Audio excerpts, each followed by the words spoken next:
Yeah, the Sonic team did their big one with CrossWorlds and I couldn't be convinced otherwise. This is the most fun I've had with a kart racer in general, and this is coming from someone who was there on release for both Sega All-Stars games, the last few Mario Karts, and CTR Nitro Fueled. But we have a lot to talk about though. The good, the bad, So stick around, because I feel like Sonic Racing CrossWorlds actually landed its leap of faith. Keeping things tame to begin with, the single-player content in CrossWorlds is shaping up to stretch far and wide, offering a number of avenues for players that don't really care for the competitive grind of its online mode. Grand Prix will be the bread and butter for most people, and as we've all seen through YouTube or Twitter videos showing them off, there are a number of character interactions here. Luckily, those same videos haven't spoiled everything, and there's still more in the tank that we haven't seen, since I got this interaction against Shadow when I was playing as Knuckles. Finally, someone who treats competitions with gravitas. I expect your best. Don't disappoint me. Don't worry, I won't hold back. Now let's stop talking and get to racing. So, if this is true for a cast that's already been playable, I can't really imagine the dialogue featuring characters who aren't playable yet. In terms of the Grand Prix though, everything here is rock solid. The rivals feel like an actual threat to your first place, no matter their difficulty level, but a nice touch is that said difficulty level increases every time you boot up a run, something that a number of other kart racers just don't offer nowadays. While I was only able to get to about a heat level of 7, mainly due to wanting to experiment with everything else, I found myself questioning from time to time if I was as good as the game as I thought due to my opponents ripping me a new one. I imagine this is somewhat how it's going to work in the final version of CrossWorlds, but it'd be nice to see an option that allows people more confident in their skills from the jump to select their rival level right out of the gate. Moving on to the time trial, or rather time attack, since this is a Sonic game after all, this feels like it'd be a great way to sink yourself into the depth of these tracks and truly prove that you've obtained mastery over not only the stages, but the mechanics of the game as well. You have a set number of boost twists throughout the track to use, and a toggleable guide to help steer you, no pun intended, in the right direction with how close you'd want to cut some of these corners in order to minimize time losses. There's no one right way to do these either, at least upon initial inspection, so I trust we'll be seeing a number of people vying for that top spot sooner rather than later. Unfortunately, just like the Grand Prix, only the first cup and its tracks were available in the open network test. In that same instance, however, even though these are supposed to be considered the easy tracks, folks have already shown that there's more than meets the eye to them, especially with the entry-level track E-Stadium, which sees a whopping 2-minute and 9-second total time to complete as of this recording.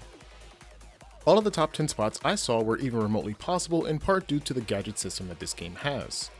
You start off with one slot and a few options at your disposal along with 5 other preset builds, but pretty quickly earn the rest of the spaces and more gadgets to utilize in your races. With numbers lying between 1 and 3, you have full discretion to create not only a racing style exclusive to your taste, but the ability to completely and utterly blockade any particularly annoying instances from impacting your overall racing experience. Something that we'll definitely have to discuss later on. If there's one thing that Sonic fans are known for though, it's having an addicting relationship with absolutely destroying their own records, and with the gameplay loop of CrossWorlds being so good, I see that addiction not being broken anytime soon. While we didn't have access to the race park mode during the open network test, there was one event this past weekend that genuinely has me excited for everything that's going to be included in the full game, but we'll also tackle that in just a bit. What's any good kart racer without good looking characters and vehicle customization though, am I right? And boy does CrossWorlds have just that. The look of the character models have seen some pretty solid upgrades from Team Sonic Racing in my opinion, with the devs foregoing the glossier look they had going on in that game. I found myself admiring Amy's model specifically while streaming the game, and chat even agreed with me that the pink furball standing on an extreme gear in particular looked clean from a design standpoint. Not sure if it's in how much greater detail her pink fur looks or what, but the same sentiments can be extended to all the Babylon Rogues, who, for the first time this decade, can now be seen with updated character models.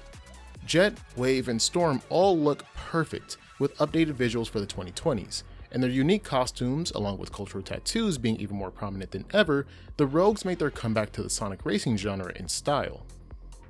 When it comes to the vehicles and customization, both inside and out, there are absolutely no misses. You can create whatever your mind can cast an image of, and that's considering you were only given a fraction of the total vehicles that'll be in the base game. I've seen folks make the Mach 5 from Speed Racer, the Batmobile of all things, and utilizing the 6 available parts from the Extreme gear to create homages to many of the boards exclusive to the Rider series initially, such as Shadow's Blackshot from Sonic Freeriders. The decals, horns, auras, and material changes that you can do with your ride all give a reason to spend hours upon hours within these customization menus. If I'm understanding this correctly as well, it appears as though you'll have 5 savable slots for each of your custom vehicle types, as well as a quick modification slot that won't save, but can ensure that when you get a chance to play this game locally, anyone playing with you won't miss out on their own design fun, which is a nice touch. Sonic Racing CrossWorlds' single and local multiplayer options are showing the foundation of a great title to take along with any of you that still do in-person friend hangout nights, or if you're doing some solo traveling, which is something that I got to put to the test this past weekend with my Switch 2 while visiting family. The road was a bit bumpy, as you can imagine, but I was guaranteed that my system will be safe with the help of today's sponsor, JSaw.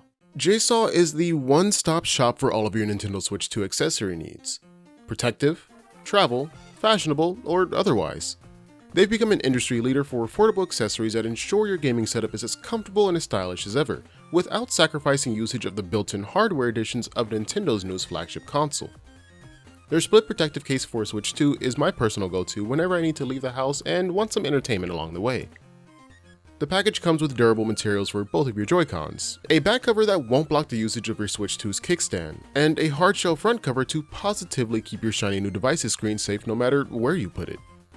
Did I also mention that you can pack up to 10 games within that front cover, so there's really no need to pack those extra cartridge storage peripherals if you don't want to carry them. JSaw's split protective case is dockable, allows for the Joy-Cons to be removed just as easily as if you didn't have a case on, and allows unbridled access to all ports, buttons, and airflow vents. You can get your very own split protective case for Switch 2 by clicking the link down in the description, which will also help support the channel. A very big thank you to JSaw for sponsoring this video, and now let's get back to Sonic Racing CrossWorlds. Everything previously established can be transferred over into the online aspect of CrossWorlds as well. To no one's surprise, the racing and customization of your machine and gadgets are the things that are going to most separate you from the pack, so you better make sure that you're always giving tip-top performance. So many folks had different builds for the machines, gadget sets, and etc., leaving very little room for a meta build, quote-unquote, which can become quite common in kart racers. Chat and myself were exchanging our sets, offering suggestions based on individual playstyles, and getting new favorites that carried us all the way to the end of the beta. When I say there is a counter setup for almost everything in this game, I really do mean almost everything. Don't like how much items slow you down while you're on an extreme gear? Equip the quick recovery. Hate that a slicer cuts you off right when you boost? Equip the ultimate boost gadget to gain access to a 4th level that gives you invincibility as soon as you let go of the charge button. Or do you want to ruin the experiences of people who were in no way, shape, or form responsible for you getting 12th place in the last race? Well...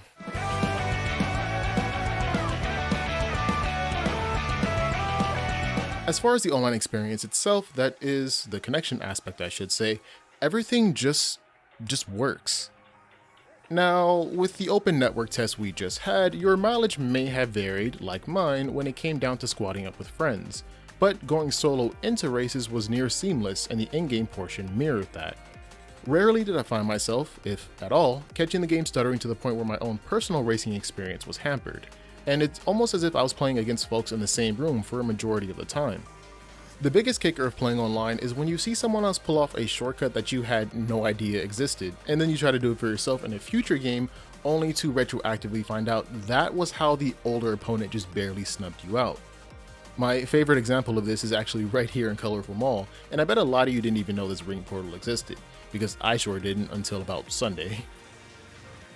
Playing this game with people who are in the Sunset Hill Discord and first-time chatters during stream was a blast, as the spirit of the competition genuinely felt like it grew the more people we had since everyone was vying for the qualifications to make sure they got to stay in the lobby. Admittedly, chat even got me tilted a little bit here and there when folks seemingly passed me out of nowhere.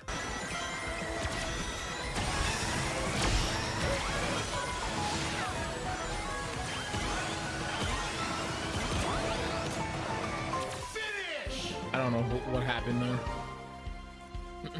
Next time. I think I got 5th if that Tails beat me just barely. I want to say. Yeah, okay. Frontier, where the fuck did you come from?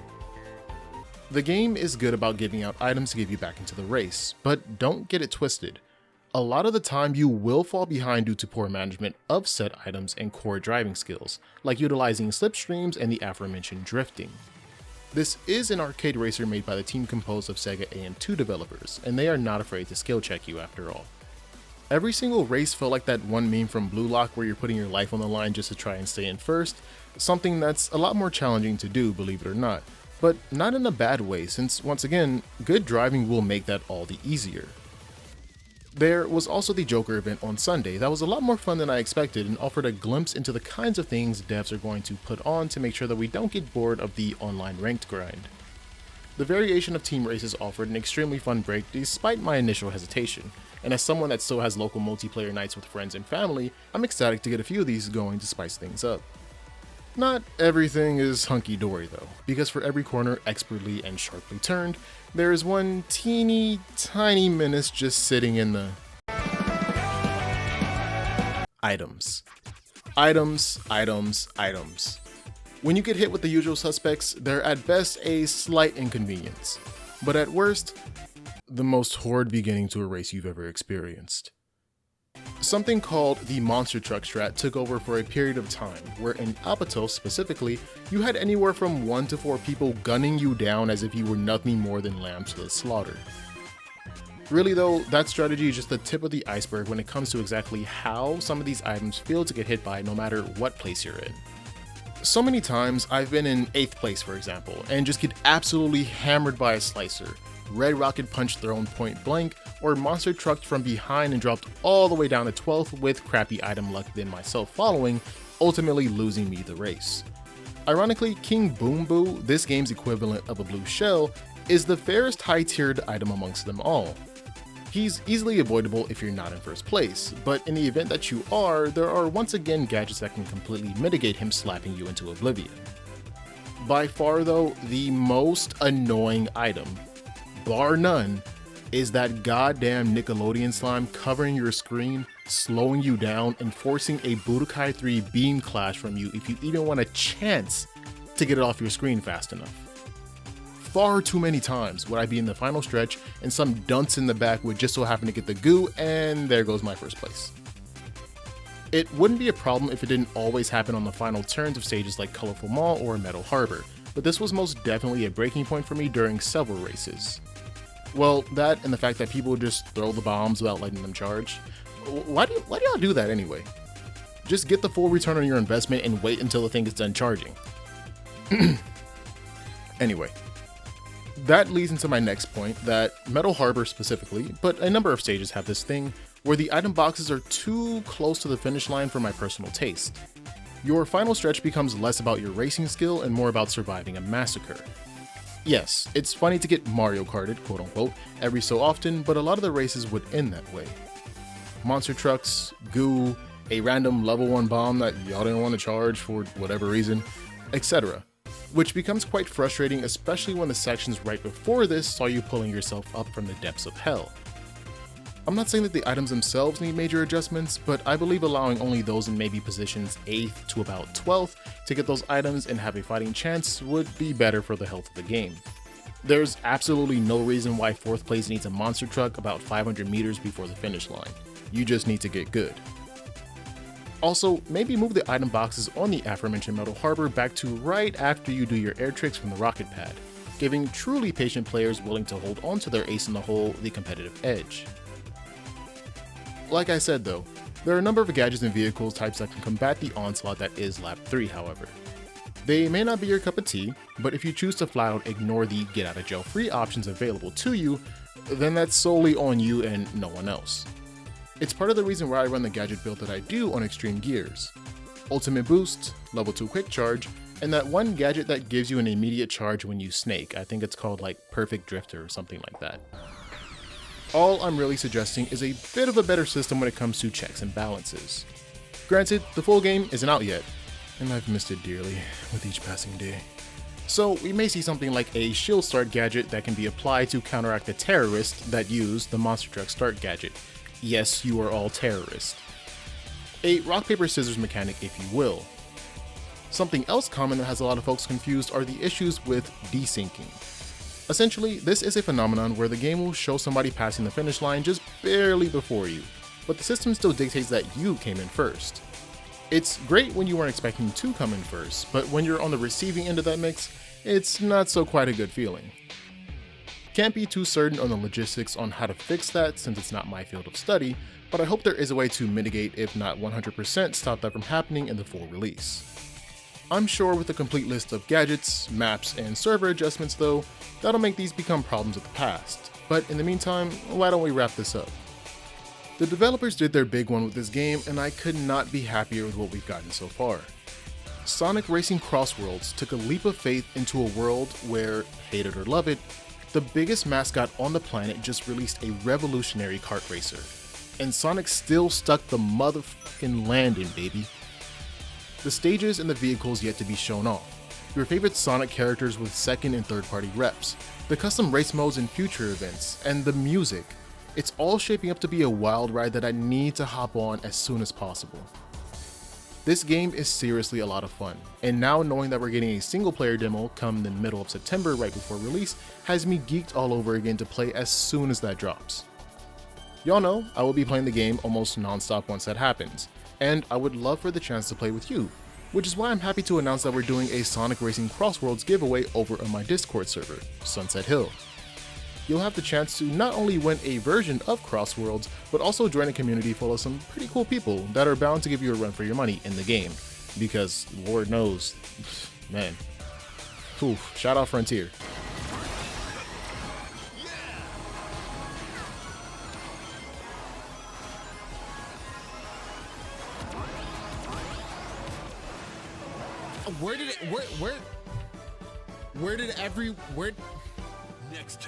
Next time.